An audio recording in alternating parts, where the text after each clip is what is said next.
Hi, welcome to Storytime with Gigi. Today we're going to be reading a story called Too Shy to Sing.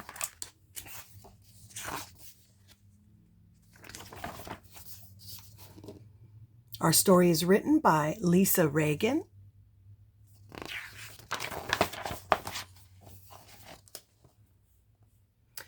Canary was busy tidying his nest. He sang to himself as he gathered tiny twigs to make his home stronger. Canary loved to sing, but only on his own. He was much too shy to sing in front of the other birds.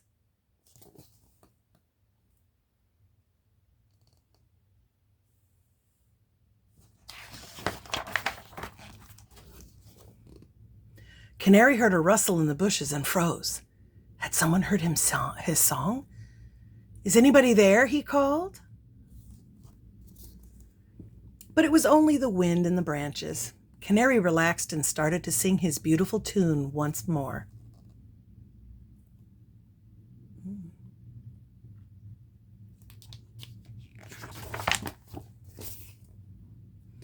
Canary stepped back to admire his handiwork. He thought. It needs a few finishing touches, and he left to look for more twigs. As he flew, he passed a tiny blur of colored wings. It was Hummingbird, flitting from flower to flower, sipping nectar from the blossoms. Canary watched in amazement as Hummingbird flew backwards and then hovered in midair.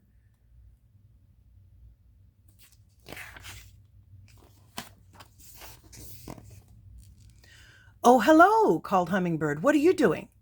"Watching you," gasped Canary. "You are so clever. I wish I could fly like that." Hummingbird buzzed his wings busily and thought for a moment. "I'm sure you are very clever in other ways," he said.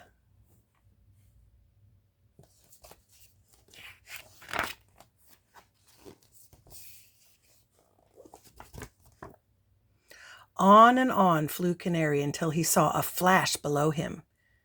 He perched on a tree to see who was running so fast. It was Ostrich, hurtling along at top speed. She was the fastest bird Canary had ever seen. Canary flew down to take a closer look, and Ostrich skidded to a halt in a cloud of dust.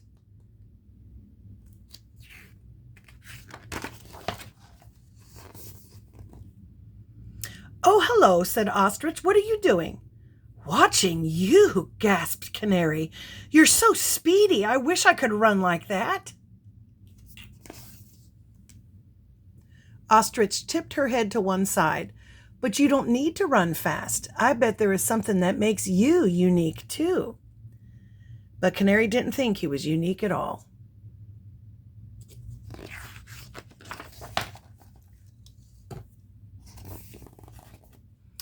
Canary flew on until he spotted some tasty berries. He stopped and pecked at them to cheer himself up.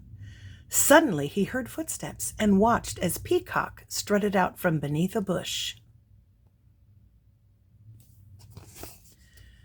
Peacock slowly fanned his tail into a magnificent display of blue, green, and turquoise, and turned around to show it off to his friends. Canary gave a sigh.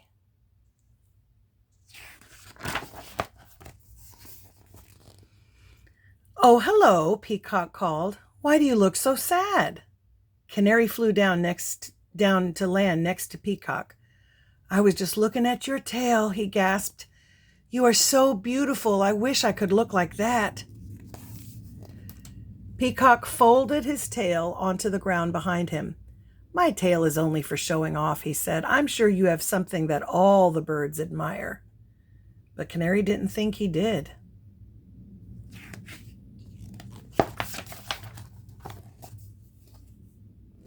Canary flew his way, stopping here and there for a little snack.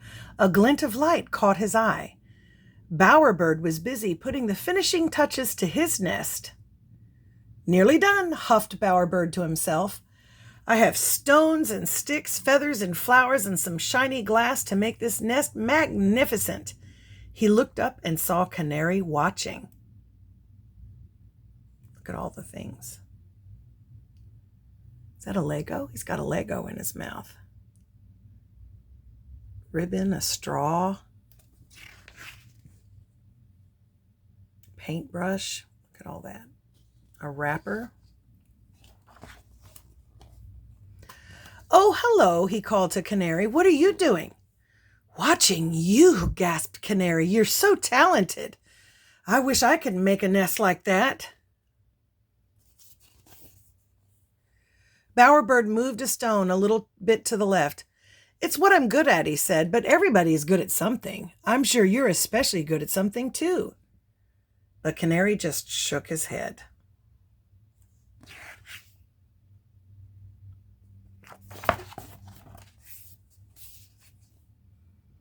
As he made his way back to his nest, Canary heard a familiar song rising from the forest below him. He flew down to take a closer look. "Oh, hello," said Canary. "What are you doing?" "I'm practicing my copycat noises," chirped Lyrebird. "Do you like my canary song?" he whirred, clicked, and laughed.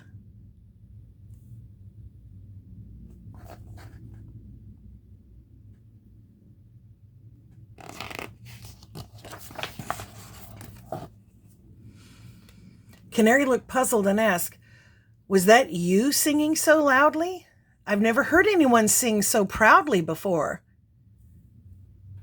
Lyrebird whistled his reply. "Well, your songs are my favorite. They're so pretty. Why wouldn't I sing them loud and proud?" he added. "Sing a little and I'll sing along."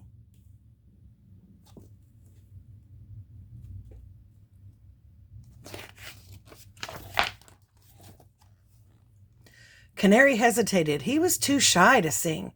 But if today had taught him anything, it was that you shouldn't be shy about the things you're good at. So he took a deep breath and started to sing. Lyrebird sang along, following Canary's notes.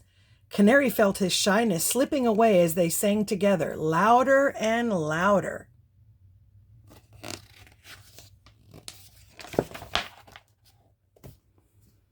Canary sang his heart out.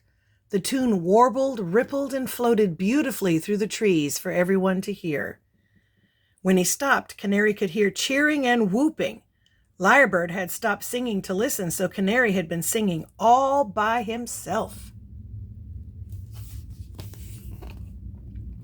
Canary's friends were all standing around him, looking amazed. "Wow!" they cried. "We wish we could sing like that."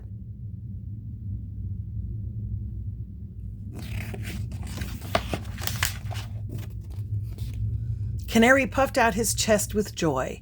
He proudly opened his beak and sang as loudly as he could. He had finally found what makes him special. And that's our story. I hope you liked it. Make sure that you like and subscribe and share with your friends. Bye until next time.